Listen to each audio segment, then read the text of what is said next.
Hoy nos acompaña en la entrevista de Medicina Responsable Carlos Rus, que es el presidente de ASPE, la Alianza de la Sanidad Privada, y es también presidente de la Comisión de Sanidad y Asuntos Sociales de la COE, de la patronal española. Señor Rus, bienvenido. ¿Qué tal? Bueno, lo primero de todo es obligado, ¿qué es ASPE? ¿Qué hace? ¿A quién engloba? ¿Cuál es su objetivo? Pues mira, yo creo que somos un concepto que muchas veces tiene una consideración como antigua, ¿no? Porque cuando hablamos de patronal, yo creo que se nos viene a la memoria lo del sindicato vertical, pero sin embargo intentamos hacer algo que sea muy dinámico, muy empresarial. Entonces, ¿qué hacemos? Representar un sector, el de la sanidad privada, el de la provisión sanitaria, y defender sus intereses y representarlo pues tanto ante instituciones, a nivel político, a nivel mediático, y también, ¿por qué no?, pues poner en marcha proyectos que son buenos para nuestros asociados. ¿Y qué papel quieren tener en el mundo de la sanidad española? El papel yo creo que lo tenemos. Lo que no tenemos muchas veces es el conocimiento, no hemos sido capaces de transmitir lo que supone o lo que aporta la sanidad privada, lo que somos. O sea, yo creo que es más el ser capaz de llegar y que la gente lo sepa. Es que yo creo que ahí hay un grandísimo desconocimiento, ¿no?, de lo que la sanidad privada aporta.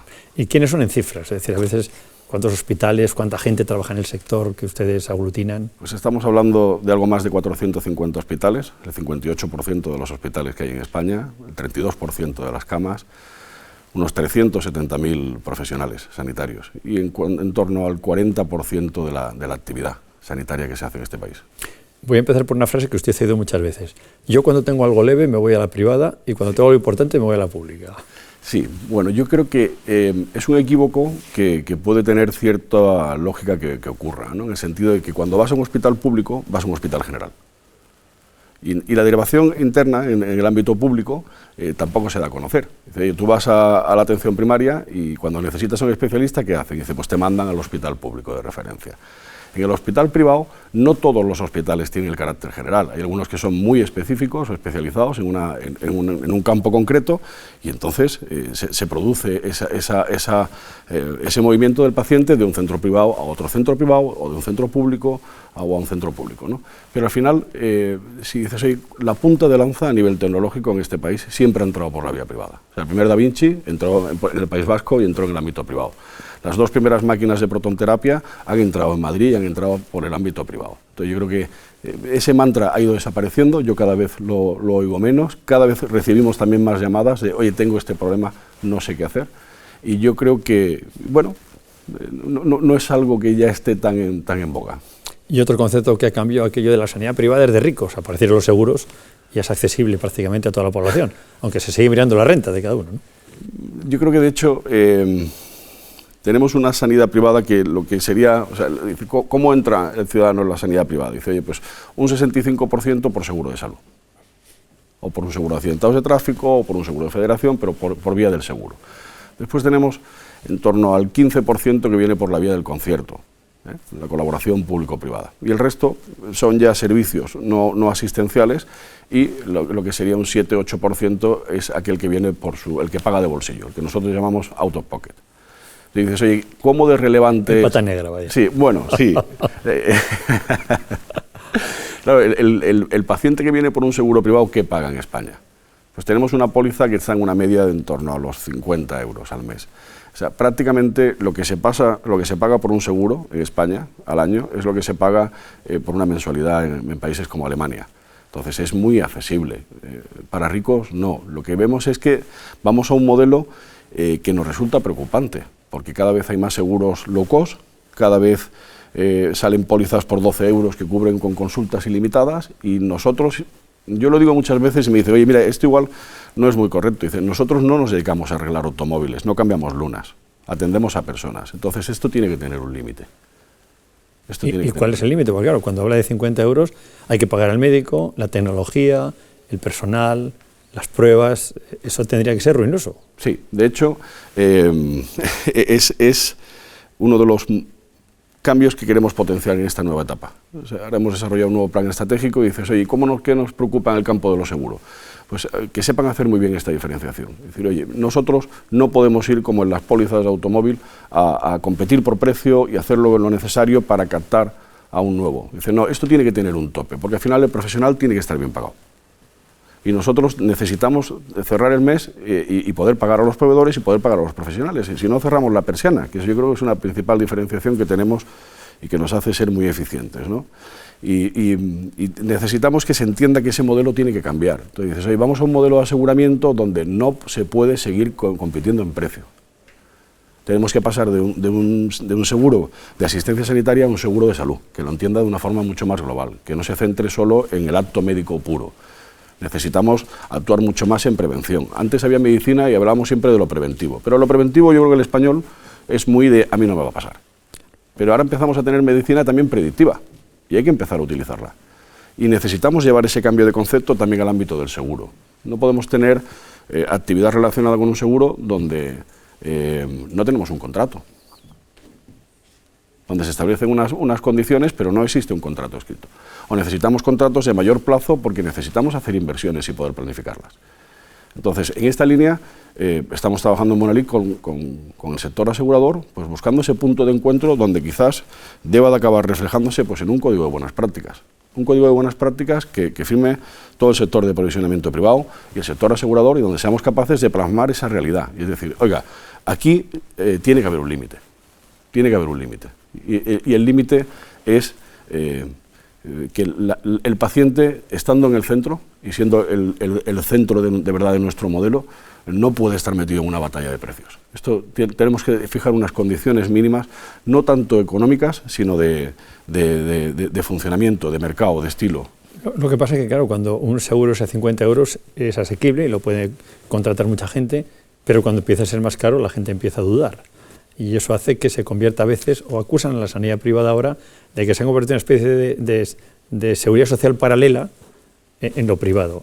¿Usted también habrá oído esto? Sí, bueno, cuando al final, mira, lo hemos visto y ha pasado con la crisis del COVID. El crecimiento de las pólizas anualmente iban unos 350.000 nuevos usuarios al año. Y en el año del COVID ha subido el doble. ¿Por qué? Dice, cuando se ha atascado la atención primaria, cuando la gente ha visto que tenía problemas de accesibilidad, ha crecido el seguro. Dice, sí, bien, ¿esto es positivo? Dice, bueno, yo creo que es una consecuencia, no es algo ni bueno ni malo, pero nosotros no pensamos que el futuro de la sanidad privada pase porque haya 38 millones de españoles que estén asegurados. Lo que sí tenemos que ser es una opción. Tenemos que ser una opción para que el que quiera y se lo pueda permitir. No creo que tenga que ser mucho más caro. Lo que no puede seguir es la línea descendente. Lo que no puede ser es pólizas a 10 euros, a 12 euros o pólizas low cost. Es que no te lo crees. No, no es que no me lo creo, es que al final tenemos que defender a nuestros profesionales y vas notando un malestar. O notas como, dices, oye, ¿en qué se diferencia lo público y lo privado? Fundamentalmente en la accesibilidad. Y ahora vas algunas veces a centros privados y dices, oye, tengo 2 horas de lista de espera en urgencias. Me va a permitir, he leído un informe, que usted lo conoce seguro, de por qué la gente va a la sanidad pública a la privada. Y a mí me sorprende. La privada se va más por la rapidez en atenderle, por el confort de las instalaciones e incluso por el trato personal al paciente. Sí. A mí me ha sorprendido un poco, ¿no? Sí, pero al final es trato y accesibilidad. El que tú te sientas no solo como paciente, sino en cierta medida como cliente, es decir, que te sientas con la capacidad de decir, oiga, esto no me gusta, o esto me gustaría que fuera distinto, o quiero una segunda opinión, y que pueda ser algo inmediato, porque también estamos en una sociedad donde cada vez tendemos más a la inmediatez, ya todo es ya. Sí. O sea, yo creo que empresas de comercio como Amazon dicen, ¿por qué triunfan? Y dicen, oye, porque lo tienes ya. Tú lo pides ahora, si te ha apetecido, y al día siguiente por la mañana lo tienes en casa. Entonces se va buscando esto.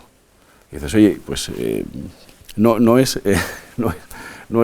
extraño que sean las principales. Y dices, ¿por qué? Dice, porque ya no tenemos esa diferenciación. Nosotros compartimos al profesional. Y si tú coges un hospital tipo en España, privado, y dices, oye, de 100 profesionales, un 10% están en plantilla y el 90% tiene su actividad compatibilizada entre el ámbito público y el ámbito privado. Ahora hablaremos de la coexistencia, sí. Pero voy a dar un par de datos hablando de la espera. La mamografía 11 días, la resonancia magnética 10, el TAC 7, las urgencias menos de 30 minutos. Esto, desde luego, es un valor en sí mismo de la sanidad privada. Se dice que goza de buena salud la sanidad privada, creo que está mejor que nunca, pero se le critica que piensa más en clientes que en pacientes, en pago que por acto, en incrementar revisiones, consultas, pruebas, porque al fin y al cabo también es un negocio.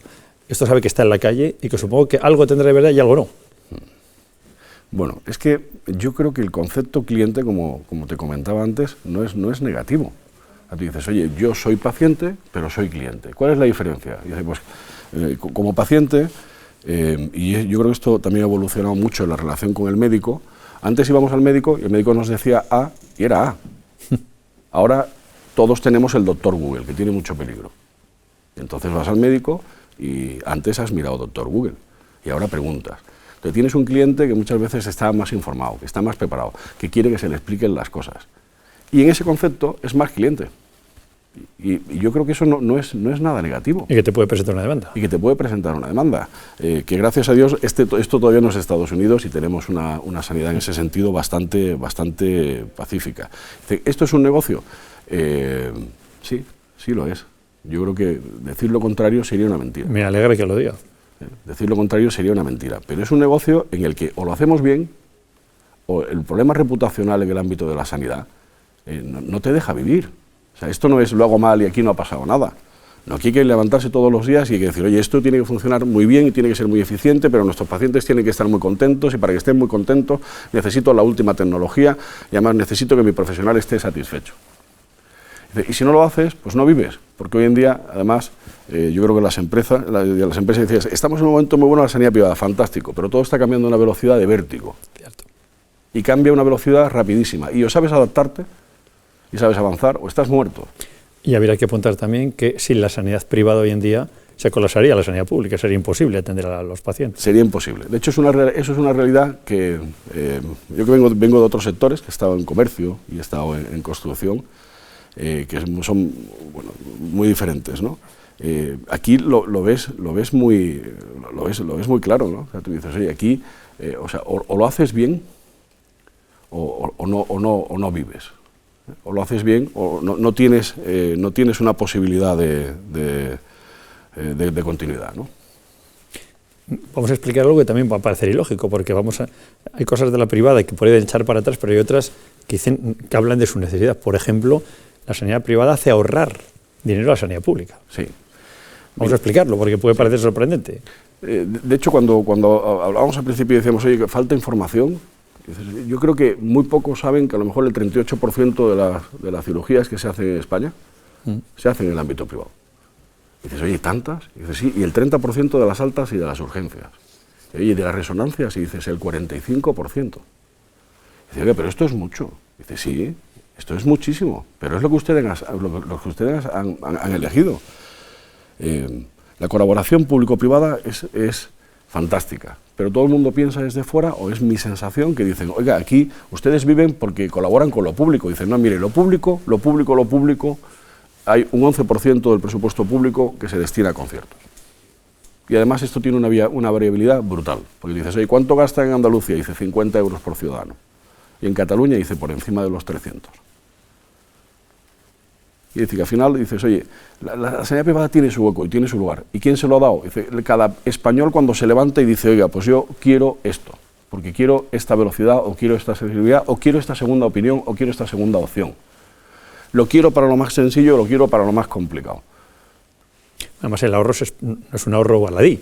Estamos hablando de ahorro de más de 5.000 millones de euros al año, o sea, que es dinero para el Estado. Estamos hablando de que si en el ámbito público vamos a poner un coste medio que tenga por ciudadano la sanidad pública en torno de los 1.200, 1.300 euros, cuando ya te vas a modelos como Muface, ya estás más en el entorno de los 850, 850, y cuando te vas en el entorno del seguro de salud, ya estás en el entorno de los 600. Y cada persona que va al ámbito privado, en la inmensa mayoría de los casos tenemos un doble aseguramiento. Yo debo decir públicamente, para que nadie se vea engaño, yo soy un firme defensor de la pública y de la privada. Creo que en cualquier democracia deben convivir y puedes elegir cualquiera de la sanidad, porque es sanidad. Un enfermo no piensa si es su enfermedad privada o pública, es enfermo. Entonces me gustaría hablar de cómo conviven, cómo trabajan, cómo colaboran la pública y la privada. He hablado de conciertos, pero supongo que habrá una serie de colaboraciones en el día a día que hacen que las dos se complementen. No hablo ya siquiera de la pandemia, que fue un ejemplo clarísimo de que sin existir las dos hubiera sido imposible atender a tanto enfermo. La pandemia nos ha dado una vinculación muy estrecha. Cuando pasas un mal momento con alguien, eso une. Y lo hemos pasado juntos. Lo hemos pasado juntos, con el ámbito público. Y ahí hemos generado unas relaciones, yo creo que muy positivas. Con el ámbito político, con el ámbito gestor, pero también con la sociedad. Y ha habido un cambio de valoración hacia la privada que es importante y que nuestro empeño es que se mantenga. ¿Cómo colaboramos? Mira, colaboramos pues de una forma que dices, oye, para lo que hace falta, cuando hace falta y cómo hace falta. Tú tienes ahora un problema y de pronto se te ha saturado porque tú no sabes lo que te van a entrar de pacientes y ahora de pronto tienes muchísimas cataratas acumuladas, pues vas a lo privado y lo privado te atiende cataratas. Y después tu problema son prótesis. Es un concierto, las listas de espera, sí. Operar caderas, que se pasan de un público a uno privado porque hay posibilidades. Sería el concepto de lista de espera, que quizás es el más conocido públicamente, pero después también tenemos conciertos singulares y tenemos hospitales privados que hacen de públicos o incluso privados que atienden una zona para no realizar esa inversión. Y después tenemos, por ejemplo, por diagnóstico, por imagen. Y tenemos conciertos donde se nos derivan a lo mejor muchas pruebas porque no da abasto el ámbito... No, si no tardaría el paciente meses en poder ser atendido. El ámbito público. Y además esto muchas veces también se nos entiende mal. Dice, yo creo que como ciudadano, yo quiero que lo público funcione lo mejor posible y que además todo lo que tenga capacidad de hacer lo haga él. Y como paciente quiero que cuando usted no tenga la capacidad me dé una alternativa. ¿Y esto qué es? Dice, esto es justo, es necesario. Dice, no hay más. Dice, ¿usted qué tiene que hacer? Dice, sacarlo al máximo con los rendimientos y con el dinero público que usted gestiona. Pero ha pasado una cosa muy clara en la pandemia, una demanda inesperada que ha sobrepasado todas las previsiones. ¿Y cómo se reparte el riesgo? Es decir, porque ustedes han dejado de atender pacientes y enfermedades que les daban una rentabilidad y les daban dinero. Sí. Han tenido que perder. Entonces, eso la administración luego lo gestionan con ellos, se lo devuelven. ¿Cómo se gestiona tanto lo público como lo privado? Fundamentalmente hablamos con usted de la sanidad privada. Con 17 modelos distintos. Un problema. Tenemos un problema. Tenemos un problema, pero es así. De hecho, cuando durante toda la crisis nosotros hablábamos con el ministro Illa y le decíamos, ministro, denos un marco de colaboración que sea igual. Lo que no podemos estar es, por ponerte algún ejemplo, Cataluña saca un decreto que comunica y pacta con el ámbito privado, donde establece unas tarifas para la atención a pacientes COVID, incluso no COVID. Valencia decide que las tarifas públicas, no las privadas, porque hay unas tarifas que se publican de coste público y hay unas tarifas de concierto, también públicas, publicadas en boletines. Pues Valencia decidió que nos aplicaba las tarifas públicas. En Galicia no hemos tenido ningún tipo de colaboración. No se nos ha necesitado, cosa que es muy positiva, pero no se ha establecido. En Castilla y León dijimos, oye, la pública todo COVID y la privada circuito limpio de COVID. Y entonces nosotros hemos atendido todo lo que no era COVID y ellos han atendido todo lo que era COVID. Y dices, oye, ¿esto ha funcionado bien o mal? Y dices, bueno, es de las comunidades autónomas, la comunidad autónoma que tiene un menor índice de contagio en el ámbito profesional. Pero me va a permitir un ejemplo. Sí. Yo soy gestor de una empresa privada y empiezo a tener pérdidas. Porque me ha pasado, seguro que ha pasado. Entonces, ¿qué hago? Dejo de atender a los pacientes, les doy menos servicios, les digo, oiga, yo no puedo hacer mal, vaya usted a la pública. Porque tiene que ser un caso real, ha tenido que pasar en el ámbito de España. Ha pasado y está pasando. Pero es que volvemos a lo mismo. Hay comunidades autónomas que han decidido compensar.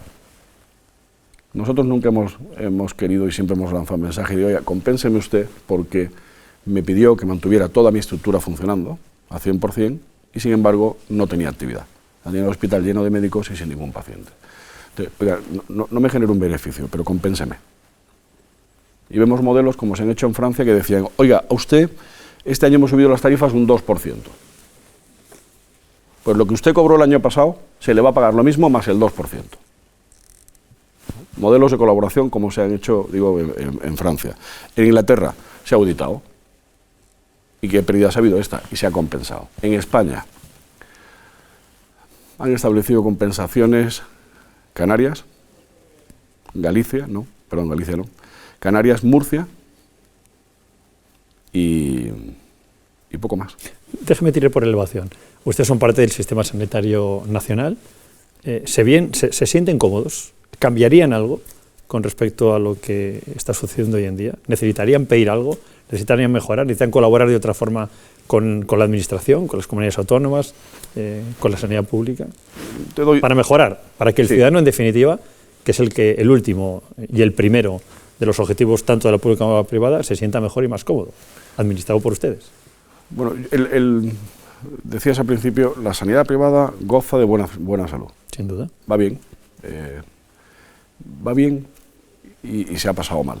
y todavía no acabamos de recuperar la situación de 2019. Entonces, en 2019 queríamos ir mejor, ahora nos gustaría estar normales. ¿Esto por qué? Dice, porque llevamos una racha, yo creo que como todos, pero en sanidad muy, muy dura. ¿Qué viene a futuro? ¿Nos preocupan este tipo de pandemias? Bueno, no es la primera vez que se ha dado,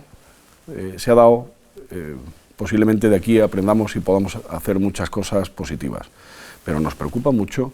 Dices, oye, en España cada vez vivimos más, ¿y esto qué es? Y dices, súper positivo. Dices, sí, pero esto supone que hay un incremento de crónicos brutal y que el gasto de una persona, el 80% del gasto sanitario se produce por encima de los 60 años y cada vez somos más mayores y cada vez tenemos más mayores. Entonces dices, oye, ¿hacia dónde vamos? Porque también los nuevos medicamentos, y dices, oye, la hepatitis B curaba. Dice, ¿cuánto? Dice, 50.000 por paciente. Dice, ¿merece la pena? Sin ningún tipo de duda. Pero todas estas nuevas innovaciones, estos nuevos costes de estos medicamentos, sumado que cada vez vivimos más, sumado al incremento de crónicos, va a hacer que el sistema dentro de poco no sea sostenible. Dice, y para hacerlo sostenible... ¿Qué proponen ustedes? Hay dos palancas. La tecnología, que era algo frío, que era algo que no se quería y que en el COVID ha hecho que sea algo cálido. Muchas personas se han podido despedir de un familiar gracias a esa tecnología. La tecnología tiene que ser una palanca para que el médico tenga todo su tiempo ocupado exclusivamente en el paciente, no en otro tipo de tareas. Se ha de dar un rol mucho más relevante a la enfermería. Tenemos una enfermería que tiene una formación espectacular, que ha mejorado muchísimo y que sigue teniendo el mismo rol que hace 20 años. Y ahora hablamos y dices, oye, ¿qué pasa con la enfermería? Y dice que tiene que asumir más competencias, que el médico tiene que estar más descargado y más focalizado en el campo de atención al paciente y de la intervención, que necesitamos otro perfil de profesional que tenga un grado, quizás una FP superior, que sea el apoyo que necesita esa enfermería. ¿Y la administración está de acuerdo y los sindicatos están de acuerdo? Ahí entramos en las batallas de gremios. Pues son muy importantes. Que son muy importantes y que las hemos visto en COVID, ¿no? Porque cuando la farmacia quería ir al domicilio, enfermería decía, ese es mi papel. Cuando la enfermería quería prescribir, el médico decía, ese es mi papel. Y entonces estamos como defendiendo y no viendo el futuro. Y por el futuro podemos incrementar presupuesto, podemos mejorar en tecnología, podemos incrementar la colaboración público-privada. Dice, ¿por qué? Dice, porque somos mucho más eficientes. Ahora, si quieres, hablamos de a qué coste se trabaja en lo público y a qué coste se habla en lo privado.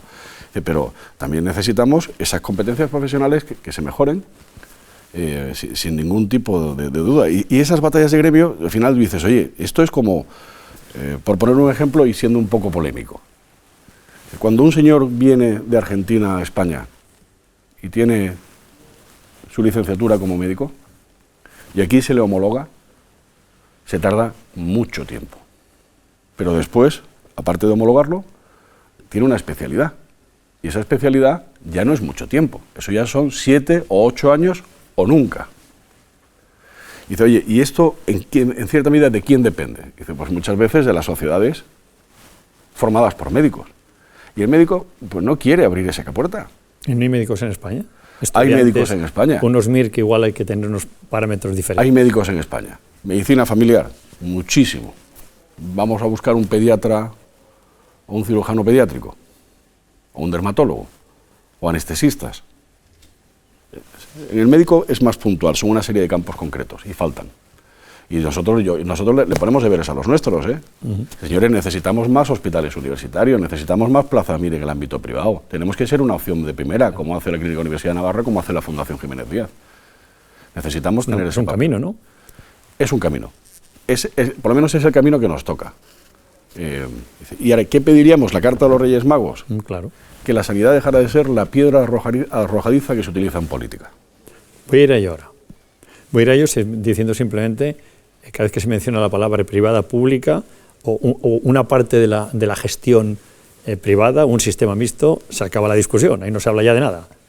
¿Usted cómo ve esta polémica eterna sobre si hay que gestionar en lo público en determinadas áreas privado? ¿Debe irse a un sistema mixto de sanidad como hay en otros países? Es políticamente muy rentable. O sea, ¿qué le preocupa a todo el mundo? Dice la salud. Sin duda. Y es un discurso donde enseguida el ciudadano presta atención.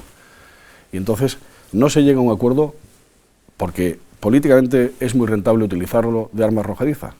Y hoy estás tú ahí y yo cargo contra ti por el tema de la sanidad y ahora se invierte. Y yo estoy deseando ver las nuevas elecciones que vamos a tener en breve en alguna comunidad autónoma y qué papel va a tener la sanidad y lo que ha pasado en el COVID. ¿Cómo se va a utilizar? Y sin duda se va a utilizar. Oye, ¿por qué no se llega a un pacto en esto? Y dice, porque no interesa. Porque es mejor estar haciéndote la guerra en ese campo que en otro, porque es el 35-40% de los presupuestos de las comunidades autónomas. La sanidad. Y entonces el alcalde pide que se ponga un hospital comarcal y no tiene sentido que haya un hospital comarcal en esa zona. Que se convierte en la primera empresa de la comarca. Esto es, pero cuando pasan 4 legislaturas y el mantra lo han cogido distintos alcaldes, al final acaba habiendo un hospital comarcal. Y entonces luego ocurre que pones y dices, oye, ¿qué me sale más rentable? ¿Poner aquí una unidad para que se puedan atender partos o poner un helicóptero que traslade a la persona que va a tener un parto y la traslade al hospital? Esto no se ha pasado en las islas, esto ha pasado en Baleares. Y era más rentable el helicóptero. ¿Cómo concibe usted el Sistema Nacional de Salud y cómo creen que debe ser el modelo de financiación de la sanidad española que también les afecta a ustedes? Yo veo un modelo francés donde o veo la directiva de atención transfronteriza de pacientes o veo esa posibilidad que tenemos de ir a cualquier país europeo y elegir, y a mí me gustaría que el ciudadano pudiera elegir. En Francia no hay hospital privado que si no tiene el vise para hacer concierto con el ámbito público no vive, o sea, necesita ese sello, ese marchamo. Pero yo voy al ámbito público o voy al ámbito privado. Y la diferencia final dices, oye, si vas al ámbito público te lo cubrimos todo, y si vas al ámbito privado yo te cubro un 80% de lo que te cubro en el ámbito público. Y se da esa capacidad de elección. Ese modelo es una auténtica revolución en España. Ese modelo tendría un problema en la política demencial, o sea, aquí sí, estaríamos todos empujones. Vaya, Bueno, sobre todo estaríamos, en el bien entendido, estaríamos compitiendo al ámbito público y al ámbito privado, por hacerlo bien, por ser eficientes. Porque al final no me voy tanto a... Ya, pero usted me he ido al resultado, pero, sí, no, todo lo que arrastra. Antes lo mencionó, dice, habría que ver los números de la pública a la privada en cuanto a rentabilidad. Sí, pues nosotros, de media, el mismo proceso asistencial, cuando la pública dice, oye, esto me cuesta 1.000, el mismo proceso, cuando lo publica y dice, este es el coste con el que voy a trabajar con el ámbito privado, son 500. O sea, de media el ahorro es de un 50%. ¿Y usted cree que ese modelo francés que propone es una utopía en España? ¿Van a luchar ustedes por él? Yo creo que es tremendamente complejo. Tremendamente complejo, que en España se pueda dar un paso hoy por hoy. Fundamentalmente, yo creo que tanto en sanidad como en pensiones, el político toma la medida cuando no queda más remedio. Cuando no queda más remedio. Porque son temas tan importantes para la ciudadanía. Es un arma arrojadiza hoy en día. Que dices, oye, esto, ¿cuándo nos pondremos de acuerdo? ¿Cuándo haremos? Y dice, ahora tenemos la salvaguardia de Europa. Dice, que vengan de Europa y me obliguen, por favor. No, sí, pero yo creo que me entiende. Totalmente. Dice, o sea, aquí, ¿qué es lo mejor que me puede pasar cuando tengo un problema muy grave? Dice, que vengan de Europa y me obliguen. Dice, pues, ¿tienen que obligar a que sea el modelo francés? ¿Puede ser el alemán? No lo sé, pero la colaboración se puede hacer dando capacidad de elección al ciudadano o se puede hacer porque decidamos que todos estamos en el mismo barco, todos somos Sistema Nacional de Salud y que voy a contar con el recurso que exista.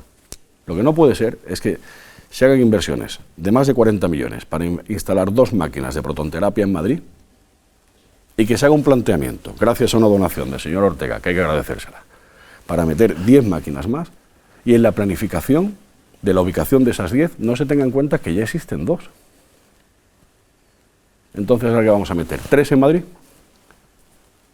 Bueno, pero yo entiendo, permítame mi ignorancia enciclopédica, pero entiendo que habrá algunos parámetros para decidir dónde se meten. Por ejemplo, por simplicidad, donde mayor número de habitantes haya, porque tendrán más necesidades o más enfermos que necesiten ese tipo de aparatos.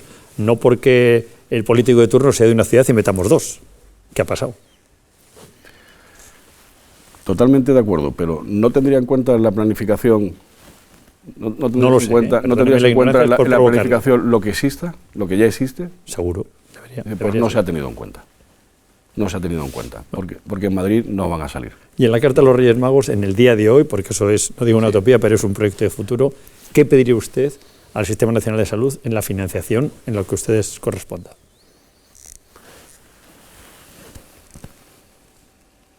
Voy a pedir 3 cosas. Que no compliquen que el profesional médico pueda trabajar en el ámbito público y privado. No es un abogado que se lleva papeles y que mejora una condición de un contrato o su conocimiento. Viene con mejor experiencia y mejor práctica. Y necesitamos poder compatibilizarlos y no compartir. Este es importante. Viene una ola de intervenciones y de consultas no realizadas por el COVID, del que no es culpable nadie. No hay ningún sistema sanitario preparado para lo que nos ha venido. Y yo creo que hay que darle una nota alta a España en la gestión que se ha hecho del COVID, a nivel nacional y a nivel de las comunidades autónomas. Todo es muy mejorable a todo lo pasado, pero nos hemos enfrentado con algo nuevo y yo creo que el esfuerzo ha sido titánico. Pero vienen estas listas de espera. Hay que contar con ambos. No podemos perjudicar al paciente por una cuestión política. Lo más rápido posible hay que volver a la normalidad en las listas de espera, que siempre tiene que haber listas de espera, que es lógico que lo haya. Yo creo que estas 2, sin duda. Y luego 3, estamos en un momento que ha sido una crisis, donde hay una concienciación social mayor de la que ha existido nunca, y es un momento para reconsiderar cuáles son las competencias profesionales, de profesionales como la enfermería, para darle un papel protagonista en el ámbito de la atención primaria, para generar esa nueva profesión o elevar a las auxiliares. Yo creo que haría falta más una FP de grado superior, y hay que intentar, en este momento, esto que le pedimos muchas veces a los políticos, es que este político no tiene sentido de Estado. Pues nosotros, los que estamos aquí, ahora nos vamos a olvidar la batalla de gremios y vamos a hacer una pequeña reestructuración que es necesario para que esto tenga futuro. Creo que es un hombre valiente, por las cosas que está contando, y me gustaría que me contestara con total sinceridad. La sanidad privada, por lo general, está preparada para cualquier contingencia que le llegue a la puerta de su hospital las 24 horas del día, los 365 días del año. Un hospital que tiene puerta de urgencias en el ámbito privado tiene absolutamente toda la capacidad de resolución, sin ningún tipo de duda. Busquemos ese... hace falta conocimiento, es que yo creo que ahí hay un error de concepto. O sea, nosotros cuando eres periodista, ¿todos son buenos, todos son malos? Naturalmente que no. No, pues en el ámbito sanitario todos son buenos, todos son malos, y dices, no. Pero en España, los mismos requisitos, exactamente, la misma exigencia, exactamente los mismos controles tiene el ámbito público y el ámbito privado. Y cuando tú tienes una puerta de urgencia abierta, en el ámbito público y en el ámbito privado, tenemos que cumplir lo mismo. Y en el ámbito público, a veces hay que coger un paciente y derivarlo al ámbito privado, y en el ámbito privado, a veces hay que hacerlo. Lo mismo que durante el COVID hemos recibido miles de pacientes derivados por el ámbito público. Por supuesto que tenemos esa capacidad, por supuesto, y sin ningún tipo de duda. Pero, señores, lo mismo que cuando vamos a cualquier otro sitio, vamos recomendados por un profesional médico, pues aquí hay médicos mejores y médicos peores, no en lo público o en lo privado, en España.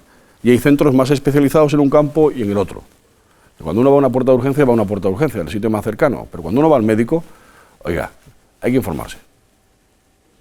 Hay que informarse.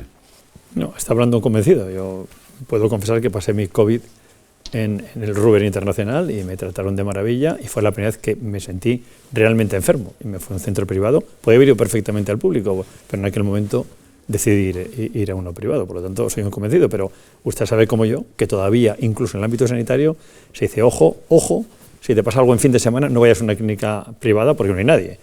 Esto yo me imagino que sea también leyendas urbanas, quiero pensarlo. Sí, está esta leyenda, está lo de que hay muchos más partos los jueves, o sea, yo creo que al final ahí dices, oye, el médico es médico de lunes a viernes y al fin de semana, igual que a nosotros, le gusta descansar. Entonces hay un modelo que es igual en el ámbito público que en el ámbito privado, hay guardias localizadas según la especialidad, pero lo que sí siempre tienes es una resolución. Tienes médicos especialistas en el campo de urgencia, tienes médicos que van a dar una resolución siempre a lo más grave o a lo que se produce más habitualmente, y el que no tiene que estar en un radio de respuesta muy rápido. Puede ser una guardia dentro del hospital, puede ser una guardia localizada. Se puede dar respuesta. Pero este modelo no cambia entre un ámbito y el otro. O sea, dice, oye, ¿esto es mejor en el ámbito público o privado? Dice, no, esto es igual. Me tranquiliza. Supongo que a mí y a muchos que no estarán... Esto es igual. A mí no me entraría la más mínima duda, ni me ha entrado nunca cuando tengo que ir a una urgencia, si tengo que ir a un centro público o a un centro privado. La última. Hemos hablado de los seguros, pero me gustaría detenernos en el papel que juegan las aseguradoras y los seguros de salud. Vemos siempre aseguradoras, hay muchísimas, te ofrecen todo en el mundo de la salud. Son tan importantes, dan tanta solución. ¿Usted recomendaría pasar por el mundo de las aseguradoras? ¿Son eficaces? ¿Atienden bien? Es un mundo polémico también, el mundo del seguro. Vamos a ir a su seguro, la eficacia de su póliza, que luego no tenga que pagar, que ellos sorprendan. No, pero además de esto luego tiene usted que pagar todas estas cosas que le han hecho. La mayoría de las pólizas no permiten que el paciente pague, salvo aquellas que ya tienen establecido un copago que es previamente conocido. Por lo tanto, si vas a pagar por otra cosa, vas a pagar a lo mejor por la televisión o por un añadido que no tenga un carácter sanitario. Pero yo lo resumiría quizás en algún dato, ¿no?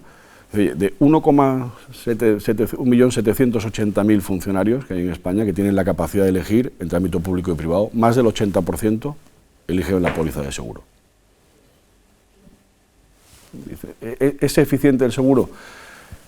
Sí, es eficiente. El problema para mí no es que sea eficiente, es que estamos David contra Goliat. ¿Por qué? Dice, oye, porque las 5 primeras compañías de seguro tienen una cuota de mercado del 77% y las 10 primeras del 88%.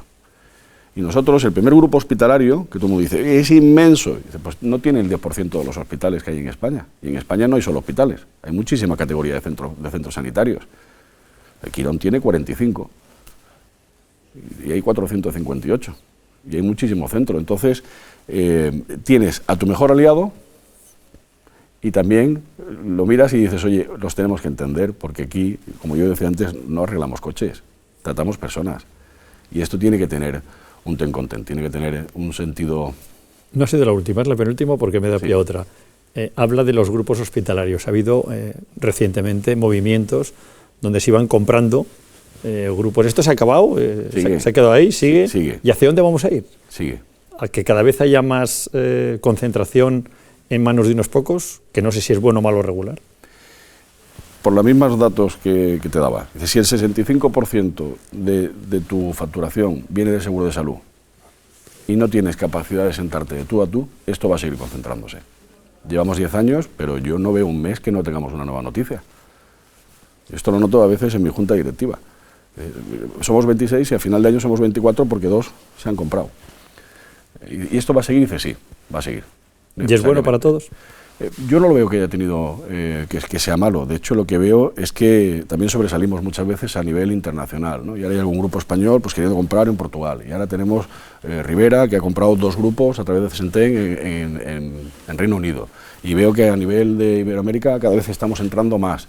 Y tú dices, oye, ¿esto es malo? Y dices, yo no le he visto todavía la consecuencia negativa.